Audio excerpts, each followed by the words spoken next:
अस्सलामुअलैकुम। आप सभी को अपने यूट्यूब चैनल इरशाद उर्दू क्लासेस में खैर मकदम है। तो हम लोग पार्ट 3 में ये पढ़ चुके थे। आज हम लोग पार्ट ये 4 है। अगर पार्ट 1, 2, 3 नहीं देखे तो जाकर देख लीजिए। चलिए तो अब इसके आगे हम लोग शुरू करते हैं। यहाँ तक सभी को पता है कि पढ़ा दिए थे, तो आगे हम लोग शुरू करते हैं। देखिए यहाँ से पहले समझिए, उर्दू अक्षरों की लिखाई, यानी उर्दू अक्षरों की लिखाई किस तरह से करना है, ये आज की वीडियो में हम लोग समझेंगे और आगे भी समझेंगे। तो देखिए क्या लिखा, निम्नलिखित अक्षरों। निम्नलिखित का माने क्या होता है, जो नीचे लिखा हुआ है, हर जगह पढ़े होंगे। तो ये क्या कहा जा रहा है, निम्नलिखित अक्षरों को ठीक लकीर के ऊपर लिखिए। ये जो लकीर दिया है यहाँ देखिए ध्यान से, ये जो लकीर है ना, लकीर जो हम खींच रहे हैं, ये क्या कहा जा रहा है, लकीर के ठीक ऊपर लिखे। जैसे आप प्रैक्टिस कीजिए तो एक लकीर इस तरह से खींच लीजिए, ठीक। उसके बाद जिस तरह से ये लिखा है बे पे, इस तरह से आप क्या कीजिए, प्रैक्टिस कीजिए, ठीक ना। यहाँ से प्रैक्टिस कीजिएगा तो आपको हो जाएगा, ठीक। तो यही कहा जा रहा है कि निम्नलिखित अक्षरों को ठीक लकीर के ऊपर लिखना है, यानी बार बार इसको क्या कीजिए, लकीर कॉपी पे बना रहता है तो आप कॉपी पे बार बार देखिए कितना इसको खाली छोड़ा गया यहाँ से। वैसे करके आप क्या कीजिए, इसको प्रैक्टिस कीजिए, लिखते रहिए तो माशाल्लाह इस तरह के आपका भी ब्यूटीफुल यानी सुंदर लगने लगेगा, ठीक ना। तो देखिए इस तरह से आप, जैसे हम आपको बता रहे, जैसे आप ये पार लीजिए, उसके बाद यहाँ से इस तरह से बनाइए, लिखिए। इस तरह से बनाइए, 1 2 बनाइए, 3 बनाइए, 4 बनाइए, 5 बनाइए। बनाते बनाते क्या होगा, एक ना एक दो जो होगा अच्छा बनने लगा। इसी तरह से ये पार लीजिए। इसी तरह से जो भी लिखा है इस तरह से बनाना सीखिएगा तो इंशाल्लाह तो सीख जाइएगा, ठीक ना। तो ये जो जो लकीर के ऊपर देकर प्रैक्टिस करने के लिए बताएं, आप कॉपी पर लकीर खींचा रहता है तो आप इसको क्या कीजिए, प्रैक्टिस कीजिए कम से कम 1 या 2 पेज में, ठीक। चलिए अब अगला हम देखते हैं, 1 2 पेज में 2 लाइन में भी कीजिए, ठीक है। आपके ऊपर है कितना में आप सही कर लेंगे उसको, ठीक ना। अब आगे समझिए, उर्दू अक्षरों की लिखाई।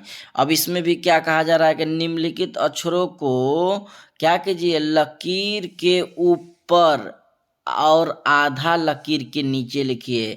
यानी इसका मतलब ना, ये लिखने के लिए प्रैक्टिस बताया जा रहा है, ये नहीं कि आपको कॉपी में इस तरह से लिखना है। ये कहा जा रहा है कि जो लकीर है, मान लीजिए ये लकीर है, तो इसको जब भी यहाँ लिखिए तो प्रैक्टिस करने के लिए क्या कीजिए, ये आधा जो है नीचे लाइए, ताकि ये आपका जो, देखिए हम आपको ये समझाना चाहते हैं कि जो ये आधा ये शकल है ना, ताकि आपको ये बनाने आ जाए, इस तरह से जो है बनाने आ जाए। इसीलिए यहाँ कहा गया कि उर्दू में पहले क्या कीजिए कि लकीर के आधा, यहाँ जो लिखा है पढ़िए ध्यान से, निम्नलिखित अक्षरों को आधा लकीर के ऊपर और आधा लकीर के नीचे। यानी जिस तरह से हम एक लकीर दे दिए, यहाँ लकीर दे दिए, मान लीजिए अब हमको यहाँ लिखना है तो आधा क्या करना है, आधा ऊपर आधा नीचे। तो देखिए हम इस तरह से लिखे, ये प्रैक्टिस के लिए है, ना कि आपको हर जगह ये लिखना है, ये प्रैक्टिस आपको करना है, ठीक ना। जिस तरह से ये हरूफ बताएं कि चीन के ऊपर, लकीर के ऊपर वो वाला, ये लकीर के बीच में, ये तो क्या करना है, आपको प्रैक्टिस करना है और खूब प्रैक्टिस करना है। प्रैक्टिस करते करते क्या होगा कि आपको अंदाजा हो, जैसे में क्या है, ये जीम आइन हे खे आइन गाइन है ना, दाल डाल जाल रे अड़े जे झे वाओ सीन शीन स्वाद ज्वाद लाम नून मीम है। उसके बाद ये काफ है, ये तो ये आपको क्या करना है, प्रैक्टिस करना है, खूब लिखना है, खूब लिखना है। 1 2 बार देखिए, मेहनत कर दीजिए, इंशाल्लाह ताला आप उर्दू सीख जाएंगे, ठीक ना। तो चलिए अब हम लोग आगे सीखते हैं। तो आप इसको क्या कीजिए, प्रैक्टिस कीजिए, लिखिए या पूरा वीडियो देख लीजिए। उसके बाद जो जो बताए उसको स्क्रीनशॉट करके, उसके बाद 2 मिनट 5 मिनट मेहनत तो करना है। देखिए आपका मेहनत कितना रंग लाएगा। चलिए अब अगला हम लोग देखते हैं। अगला पहले आप इसको समझिए, देखिए क्या कहा जा रहा है, लिखाई में पूरे तथा आधे अक्षर। पहले समझिए इसको, ठीक ना।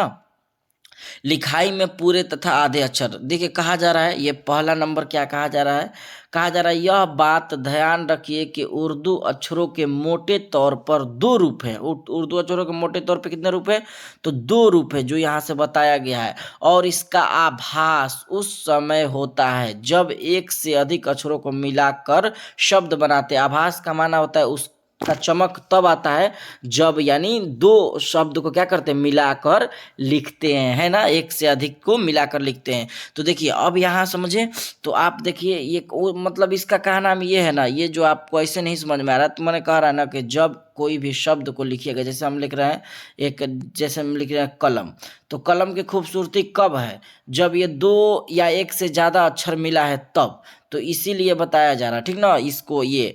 अब देखिए आगे क्या कहा जा रहा है, पूरा रूप तथा दूसरा आधा या सीरा, सीरा कहते हैं छोर को, किनारा को, किंतु दोनों की आवाज़ पूरी मानी गई है। जैसे हम मिसाल के तौर पे लिखे ना, देखिए मिसाल के तौर पे लिख रहे हैं हम, देखिए यहाँ आपको बता रहे हैं, जैसे हम लिख दिए शर्मा, तो ये शर्मा जो लिखें तो इसको हम आधा आधा लिखे हैं ना, शीन रे आधा आधा कर दिए हैं, लेकिन इसको पूरा आवाज़ पढ़ा जा रहा है। तो यही बात कहा जा रहा है यहाँ कि पहला रूप तथा दूसरा आधा या सीरा, यानी सीरा उसका छोर किनारा की आवाज़ पूरी मानी गई है, यानी पूरा रहेगा। आधा भी लिखाएगा तो उसका आवाज़ क्या पढ़ेंगे हम लोग? पूरा। 12 अक्षरों को छोड़कर, यहाँ जो पढ़ रहा है ना, 12 अक्षरों को छोड़कर जो पूरे लिखे जाते हैं।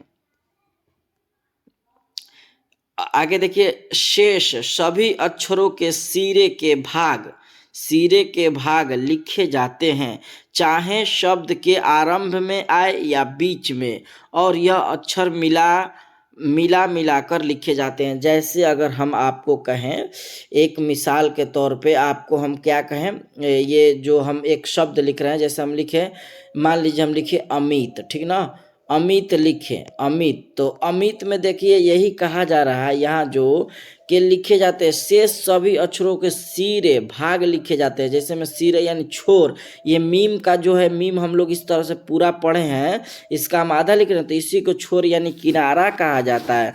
और ये का जो है, ये का हम लोग सीखे थे, तो ये भाग जो लिखे है ना, तो यही छोर या किनारा कहा जाता है। तो यही कहा जा रहा है शब्द के आरंभ में या बीच में उसको क्या लिखा जाता है, हमेशा जो है आधा लिखा जाता है और पढ़ा पूरा जाता है, ठीक ना। आप समझ गए इस बात को, मिलाकर लिखे जाते हैं। उसके बाद यहाँ ये इंपॉर्टेंट बात सभी लोग को ध्यान रहे, लेकिन शब्द के अंत में कोई भी अक्षर आए तो वह पूरा लिखा जाता है। जैसे अभी हम एक शब्द आपको लिखे अमित, ठीक ना, अमित लिखे तो देखिए ते पूरा है कि नहीं पूरा है। अगर हम कलम लिखे थे तो कलम में मीम पूरा है कि नहीं पूरा है, यानी आखिरी में जो अंत जिसको कहा जाता है, अल्लाह आप उर्दू का हर उठा कर देख लीजिए, हर लफ्ज को, हर अल्फाज को देखिएगा, तो उसमें क्या होगा, कोई भी लिखिए तो आपका आखिरी में जो आएगा ना, उसका जो हर्फ होगा वो पूरा होगा। मिसाल के तौर पे कई ऐसे हैं, जैसे हम लिखे, मान लीजिए कलम लिखे, बारिश लिखे, ये बारिश लिखे, तो देखिए आखिरी वाला शीन जो क्या है, पूरा आ रहा है कि नहीं। तो इसका मतलब यही हुआ कि एक तो उर्दू में हम लोग सीखे तो बीच में आधा रहेगा भी तो आवाज़ पूरा पढ़ेंगे, लेकिन आखिरी वाला लफ्ज को हम लोग क्या करेंगे, यहाँ जो लिखा है अक्षर आए तो वह पूरा ही लिखा जाता है। यानी एक उर्दू में हम लोग ये सीखे कि जब भी आखिरी में लिखेंगे तो उस हर्फ को पूरा लिखेंगे, यानी वो पूरा लिखाएगा आखिरी वाला हर्फ, ठीक ना। तो क्लियर हो गया ये भी, यानी और अक्षर क्लियर हो गया ना, ये आप समझ गए होंगे। मिसाल के तौर पे कोई भी आप शब्द अपने से ही बोल कर देख लीजिए, ठीक ना। चलिए अब आगे बढ़ते हैं। दूसरा नंबर में क्या कहा जा रहा है, अक्षर का सीरा, सीरा का मतलब बताएं, अक्षर का सीरा या आधा अक्षर या चिन्ह जब किसी दूसरे अक्षर से मिलता है तो कभी कभी इसका सीरा 2 या 2 से अधिक आकारों में किसी एक आकार का बन जाता है, मगर इसका इस विवरण में जाने की आवश्यकता नहीं। मैंने सिंपल सी बात कहा जा रहा है ना कि कोई ऐसा भी अक्षर होता है जिसका सीरा यानी किनारा जो है, ये एक मिलने के बाद, जैसे हम लिखे शुमार, ठीक ना, मिलने के बाद ये क्या होता है, इसका सीरा 2 या 2 से अधिक आकार में बदल जाता है। तो उससे हमको मतलब नहीं रखना है और इसको आवश्यकता भी नहीं है जानने के लिए, ठीक ना। तो आप ये भी समझ गए होंगे। आगे देखिए, उर्दू लिखाई की बनावट ऐसी है, जब आप कभी यहाँ देखें, जब आप मिलाकर लिखेंगे तो स्वयं आपके सामने आ जाएंगे। जब आप कीबोर्ड इस्तेमाल कीजिएगा, जैसे हम बोले कलम, तो देखिए कलम ये काफ, ठीक, ये लाम और ये मीम, इसको कीबोर्ड में लिखिएगा तो ये आप रूपी जुट जाएगा, कलम बन जाएगा, ठीक ना। तो ये आपके लिए बहुत ही एक कहिए अच्छा एक वक्त है जो आप कीबोर्ड डाउनलोड कीजिए उर्दू को और प्रैक्टिस कीजिए, ठीक ना। तो इसी तरह से देखिए ये हो गया, तो आपके सामने आ जाएगा। आपको केवल शब्द लिखते समय उस पर ध्यान देना है, यानी आपको ये ध्यान देना है।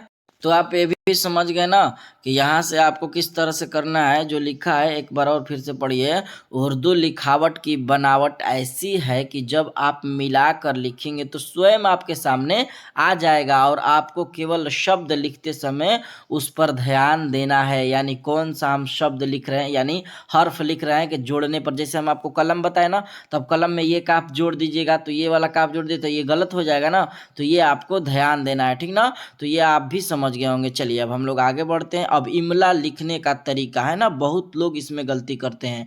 तो देखिए इमला लिखने का तरीका किस तरह से हम लोग सुनिए। देखिए जब आपको समझ में नहीं आ रहा है तो वीडियो को दोबारा देखिएगा या पीछे करके देखिएगा तो इंशाअल्लाह ताला आप समझ जाइएगा। क्योंकि भागना नहीं है, भागिएगा तो कुछ नहीं सीख पाइएगा। सोचिएगा इतना कौन सा, थोड़ा सा गौर कीजिएगा, केयर कीजिएगा पढ़ाई पर, तो इंशाअल्लाह ताला आपका उर्दू बहुत ही मजबूत हो जाएगा, ठीक ना।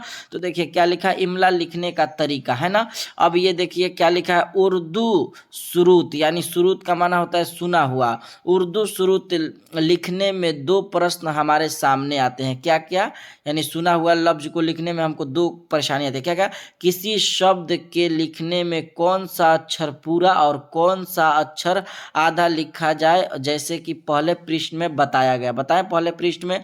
उसके बाद दूसरा नंबर क्या कर, मैंने ये जो है हम लोग कभी कभी सोचते हैं कि कौन सा पूरा लिखा जाए कौन सा आधा लिखा जाए, ठीक ना।